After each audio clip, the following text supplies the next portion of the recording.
Hi there, this is Jen, and thanks so much for joining me. Today I am sharing two cards in which I have used the same die and stamp for each card.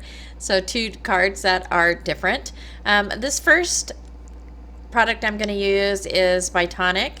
I got it at Tuesday Morning for $4.99, which is an awesome deal because it's got several different pieces. It's called a Zigzag Floral, and it's got two frames that are kind of a zigzag pattern. One is a little bit bigger than 4.25 by 5.5, and the other one fits pretty well for the 4.25 by 5.5. But I am not using either of those frames today. And then it comes with these two dies. One is a leaf pattern and one is like a chevron pattern, which are really cool because you can make a full panel like I'm going to do, or you can use a partial panel. And it's just going to cut out the chevron pattern. So I'm going to go ahead and use that die and place it first on the left hand side and then on the right hand side to make pretty much like a cover panel, I guess, or a cover die. And then the stamps that I'm going to use is this new My Favorite Things called Peony Perfection. And it's a new red rubber stamp that just came out from My Favorite Things. And I'm going to go ahead and use my stamping tool, and I'm stamping that up with the Catherine Pooler ink MELONICE. And I'm using this ink for no other reason other than it's a lighter color. I didn't want a black line, so I kind of wanted to do a little bit of a no-line alcohol marker coloring, and so that's what I'm trying to do. So the alcohol markers that I'm using are Spectrum Noir and Winsor Newton, and I'll go ahead and put the colors that I'm using. I am doing a 2-marker blending. If you've watched my channel before, you know I'm not super skilled in the alcohol marker area, and so I do like to use them every once in a while, get them out and kind of practice. And I've watched a few videos lately on coloring, and so I'm trying to practice kind of what I've learned. But I don't have a huge range of colors. I have the Spectrum Noir and I have some Winsor Newton.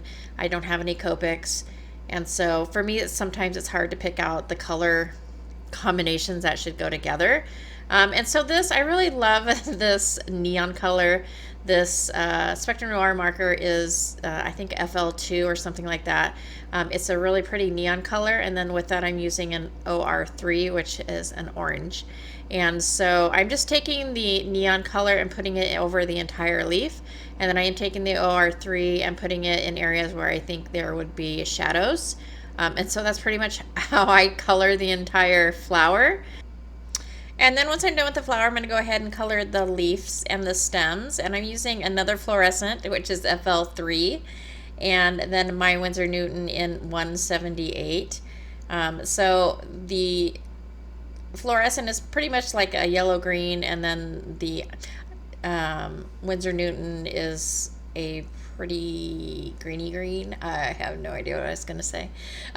So basically I'm just doing the same thing. I put that fluorescent color down over the entire leaf and the stem, and then I took the darker green and tried to blend that out a little bit. And that will complete my alcohol marker coloring. I went ahead and shoot. I went ahead and fussy cut that image out, and then I grabbed some dies from my stash. One of them was a Trinity Stamps die. And then I'm going to take my Red Top Fine Line glue and put that behind the entire zigzag or chevron panel, and then I'll adhere that to a white piece of cardstock. And then I'll go ahead and splatter the panel with some black gouache.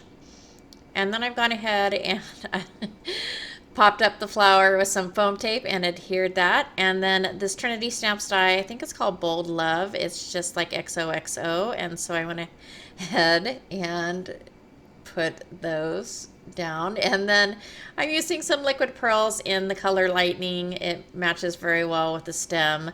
The sentiments are a photo play series. I think it's Say It With Stamps. I'm really loving that line of stamps right now. It's super helpful and super easy to make the sentiments for cards, and so that will complete that first card. For the next card, I will be using the stamp and the die again. And the paper that I'm using for this panel is the ARTEZA watercolor paper. And I'm going to go ahead and ink that up with my Versamark. I heat embossed this twice, actually. I did it once with white embossing powder, and I don't know if it was the paper or what happened, but it didn't heat up real well. And so I went ahead, and it was super light, and so I went ahead and re-inked with the Versamark again. And then I am using this time some black embossing powder. You can see some of the white underneath, but it's not super noticeable. Then I go ahead and grab my pixie powders, and the colors are up on the screen.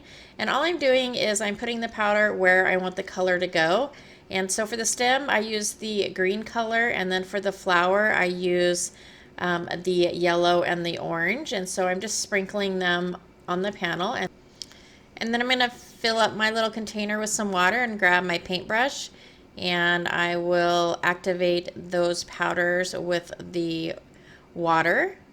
And I wasn't trying to be super careful or stay in the lines on this, and so you'll see that it looks kind of messy.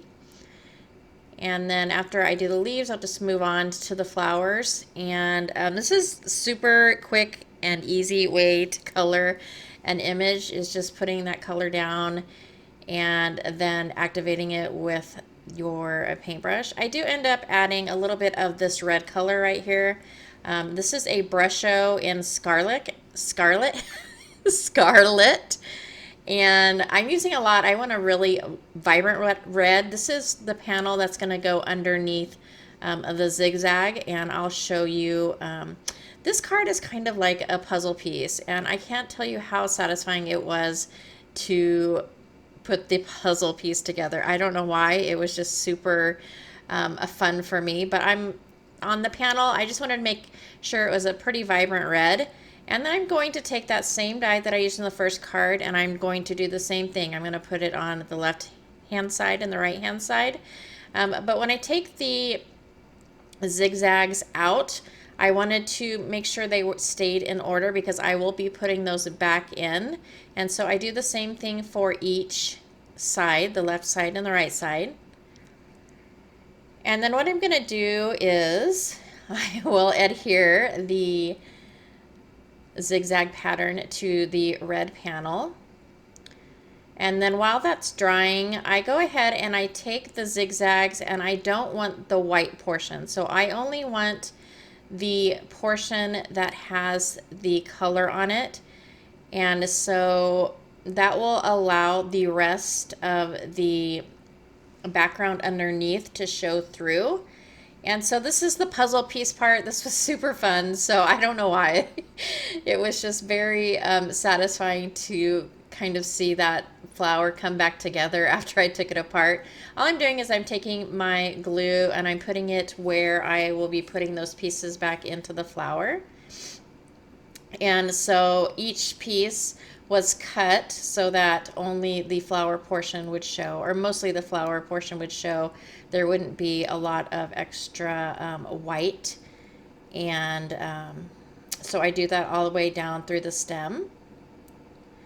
And that pretty much completes this card. I will add a sentiment and some sequins. And this, again, the sentiment set is from a Photoplay stamp set and die set. And I will add some sequins. A lot of times with sequins, I have no idea where to put them, so I just throw them on there and glue them where they fall. Sometimes that's the easiest thing for me. But that is it. I hope you liked this video. If you did like it or find it informative, please go ahead and give me a thumbs up. As always, let me know what you think. I certainly appreciate your comments, and thank you so much for watching. I will catch you next time.